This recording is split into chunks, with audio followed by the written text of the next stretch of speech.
Hi everyone, welcome back to my channel. రాష్ట్ర వ్యాప్తంగా రేపు జూన్ 1వ తేదీ నుండి రేషన్ పంపిణీ విధానంలో కొత్త మార్గదర్శకాలు అమల్లోకి రానున్నాయి.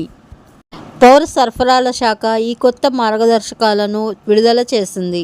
పౌర సరఫరాల శాఖ మంత్రి నాదెండ్ల మనోహర్ వివరించిన ప్రకారం రేషన్ షాపులు ఇకపై నెలలో 1వ తేదీ నుండి 15వ తేదీ వరకు 2 సెషన్లో పనిచేస్తాయి అన్నారు.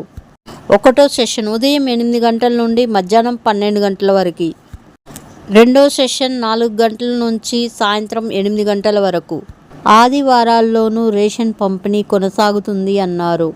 అలానే ఇకపై తమ నివాసానికి సమీపంలో ఉన్న ఏ రేషన్ షాప్ నుంచైనా సరుకులు తీసుకోవచ్చు అన్నారు. అలానే 65 ఏళ్లు పైబడిన వృద్ధులు, వికలాంగులు మరియు వృద్ధ దంపతుల కోసం ప్రత్యేక ఏర్పాట్లు చేశామన్నారు. జాబితా ఆధారంగా 1 నుంచి 5వ తేదీలోపు డీలర్లు వాళ్ళ ఇంటికే వెళ్ళి సరుకులు అందిస్తారు. Thank you for watching. Please subscribe to my channel.